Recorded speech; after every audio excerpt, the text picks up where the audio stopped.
ये इंडिकेटर जो आपके साथ मैं इस वीडियो में शेयर करने जा रहा हूँ, शुरू में एक प्रीमियम इंडिकेटर था जो एक खास किस्म का पैकेज लेने वालों के लिए दस्तयाब था। लेकिन जैसे जैसे इस कंपनी ने अपनी प्रोडक्ट्स को अपग्रेड किया तो उन्होंने इस इंडिकेटर को अपने लिस्टेड प्रोडक्ट्स में से निकाल दिया। ताहम इस इंडिकेटर को इस्तेमाल करते हुए बहुत से लोग ट्रेडिंग में काफ़ी हद तक कामयाब हुए, जिन्होंने बाद में इस इंडिकेटर को दोबारा ऐड करने की रिक्वेस्ट की, जिससे इसकी काफ़ी ज़्यादा डिमांड पैदा हुई। ये इंडिकेटर इस काबिल है कि एग्जैक्ट ट्रेडिंग रेंजेस को प्रिडिक्ट कर सके और ये बता सके कि एक दफ़ा जब कोई भी रेंज ब्रेक होगी तो प्राइस कौन सी डायरेक्शन लेगी। बहुत ज़्यादा रिक्वेस्ट मिलने के बाद कंपनी ने इस इंडिकेटर को वापस ट्रेडिंग व्यू पर लिस्ट कर दिया, लेकिन इस मरतबा यह इंडिकेटर पुराने इंडिकेटर का एक अपग्रेडेड वर्जन है और इसके मुकाबले में कहीं गुना बेहतर है और उसके साथ साथ ये फ्री में ट्रेडिंग व्यू पर दस्तयाब है। इंडिकेटर का नाम प्रिडिक्टिव रेंजेस है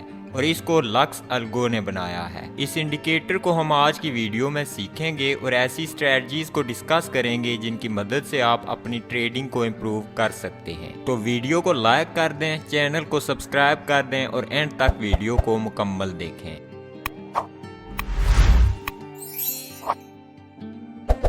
तो चलें फिर इसको सर्च करके अपने चार्ट पर ऐड कर लेते हैं। तो सर्च बार में आपने प्रिडिक्टिव रेंजेस टाइप कर देना है।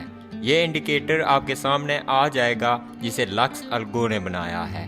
इस इंडिकेटर पर क्लिक करके इसे अपने चार्ट पर ऐड कर लें। ऐड करने के बाद आप इसको गौर से देखें कि किस तरह ये ट्रेडिंग रेंजेस को नाकाबिले यकीन हद तक एक्यूरेसी के साथ प्रिडिक्ट कर रहा है। ये ऊपर का लेवल जिसका कलर रेड है पोटेंशियल रेजिस्टेंस लेवल दिखा रहा है, जहां पर ये green area potential support level की नुमाइंदगी कर रहा है और दरमियान में मौजूद ये लाइन रेंज के तवाज़ुन की तरफ इशारा कर रही है। लेकिन ये एक ऐसे टूल के तौर पर भी अमल करती है जो बताता है कि मार्केट कौन सी डायरेक्शन में ब्रेकआउट लेने वाली है। अगर आप प्रीवियस रेंजेस की तरफ देखें तो आप देख सकते हैं कि आखिरी दो रेंजेस में इक्विलिब्रियम लाइन या मिडिल लाइन ने लोअर लोज बनाई हैं। ये इंडिकेट करती हैं कि हो सकता है कि मार्केट एक दफा जब मौजूदा रेंज को तोड़ दे तो वो मौजूदा ट्रेंड की डायरेक्शन में अपनी हरकत को जारी रखे, जैसा कि उसने पहले भी ऐसा ही किया है। अगर हम इस इंडिकेटर की सेटिंग्स में जाएं तो हम देख सकते हैं कि यहाँ पर हमें लेंथ, फैक्टर और टाइम फ्रेम जैसे वेरिएबल्स तक रसाई हासिल हो रही है। मतलब हम इनको तब्दील कर सकते हैं।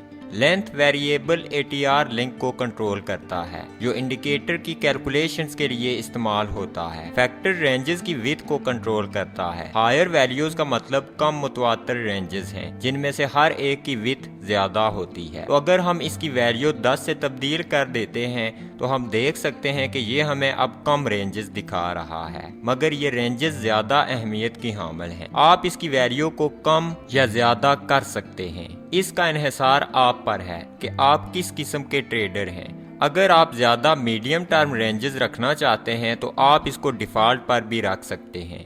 इससे आपको ज्यादा रेंजेस के मौके मिलेंगे। लेकिन अगर आप लॉन्गर टर्म रेंजेस देखना चाहते हैं तो आप इसे इंक्रीज कर सकते हैं। ये इस सूरत में बेहतर है अगर आप आमतौर पर ज्यादा मसरूफ होते हैं और चार्ट पर कम वक्त गुजारना चाहते हैं। अगली सेटिंग हमारे पास टाइम फ्रेम की है। ये हमें इस बात की इजाजत देता है कि हम मौजूदा टाइम फ्रेम से बड़े टाइम फ्रेम की रेंजेस को देख सकें। ये बहुत मुफीद है क्योंकि ये इंडिकेटर को एक ट्रेंड टूल, रिवर्सल टूल या रेंजिंग टूल के तौर पर कहीं ज्यादा डुअल फंक्शनैलिटी की इजाजत देता है। मिसाल के तौर पर यहाँ पर हम देख सकते हैं कि प्राइस बुलिश ट्रेंड में है और इस चीज की तस्दीक यहाँ पर ये इक्विलिब्रियम लाइन कर रही है जो मुसलसल हायर हाइज बना रही है। और हम ये भी देख सकते हैं कि प्राइस मुसलसल सपोर्ट लेवल्स की रेंजेस को रिजेक्ट कर रही है। लेकिन अगर हम यहाँ पर ये देखना चाहें कि प्राइस कहाँ से वापस पलट सकती है तो हम टाइम फ्रेम की सेटिंग को इस्तेमाल करते हुए टाइम फ्रेम में कहीं ज्यादा अहमियत की हामिल रेंज को भी देख सकते हैं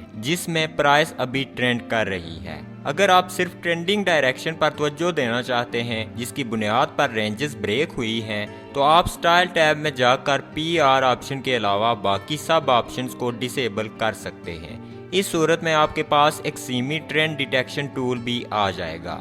ये इंडिकेटर ट्रेंडिंग और रेंजिंग दोनों तरह की मार्केट्स में इस्तेमाल हो सकता है, लेकिन ये रेंजिंग मार्केट में ज़्यादा पावरफुल होता है क्योंकि इसको बनाने का मकसद ही रेंजेस को डिटेक्ट करना है। बहुत से इंडिकेटर्स मार्केट की हालत ट्रेंड से रेंज में तब्दील होने पर नाकाम हो जाते हैं, लेकिन आप देख सकते हैं कि ये इंडिकेटर रेंजेस में भी बेहतरीन तरह से काम करता है। तो फिर हम किस तरह इसको ट्रेड करने के लिए इस्तेमाल करने वाले हैं? हम इस इंडिकेटर के इस्तेमाल से बेहतरीन स्ट्रेटजीज के साथ मार्केट को अप्रोच कर सकते हैं। तो स्ट्रेटजी को समझ लेते हैं। इस स्ट्रेटजी में हम 1 आवर का टाइम फ्रेम इस्तेमाल करेंगे, क्योंकि 1 आवर और इससे ऊपर के टाइम फ्रेम्स मार्केट में चलने वाले लोअर टाइम फ्रेम्स के ट्रेंड्स को ज्यादा बेहतर अंदाज में पेश करते हैं। हम इस इंडिकेटर की सेटिंग में जाएंगे और टाइम फ्रेम को 4 आवर पर सेट कर देंगे। उससे हम 4 आवर के टाइम फ्रेम में बनने वाली रेंजेस को बेहतर तरह से एनालाइज करने के काबिल हो जाएंगे, जिससे हमें इन अहम वैल्यूज का अंदाजा होगा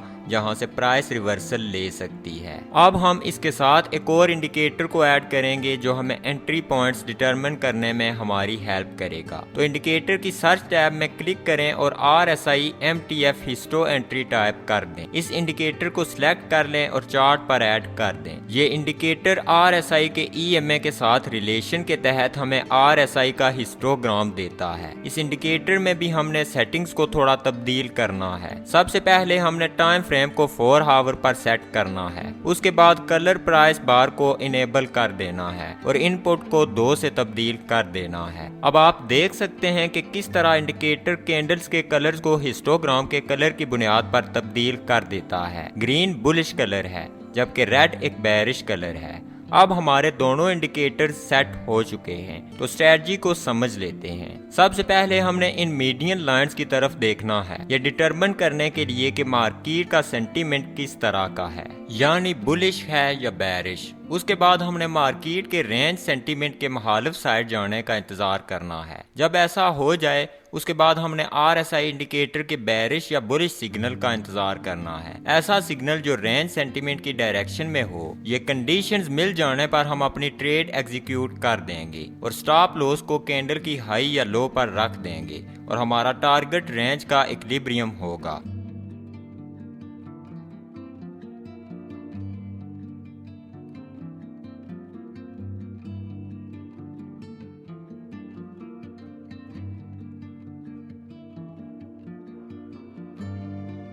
एक बार फिर प्राइस के रेंज सेंटीमेंट की मुखालिफ साइड पर जाने का इंतजार करें। RSI हिस्टोग्राम की तरफ से एक सिग्नल का इंतजार करें जो रेंज सेंटीमेंट के साथ अलाइन हो। उसके बाद ट्रेड को एग्जीक्यूट करके टारगेट इक्विलिब्रियम जोन को रख लें। ये स्ट्रेटजी इस इंडिकेटर से बेहतरीन वैल्यू हासिल करने के लिए इस इंडिकेटर के तमाम पहलुओं को इस्तेमाल करती है। हम ट्रेंड डिटरमिन करने के लिए इक्विलिब्रियम लाइन का इस्तेमाल कर रहे हैं। हम प्रिडिक्टिव रेंजेस को डिटेक्ट करने और पोटेंशियल रिवर्सल जोन्स को प्रिडिक्ट करने के लिए बड़े टाइम फ्रेम्स का इस्तेमाल कर रहे हैं। उसके अलावा हम एग्जिट के लिए भी इंडिकेटर का बेहतरीन इस्तेमाल कर रहे हैं। अगर आप एक बेहतरीन प्राइस एक्शन ट्रेडर हैं तो ये इंडिकेटर आपके लिए बेहतरीन है जो आपके वक्त को बचा सकता है। अगर आपने कुछ नया सीखा तो वीडियो को लाइक कर दें और चैनल को सब्सक्राइब कर दें। नेक्स्ट टाइम तक खुदा हाफिज़।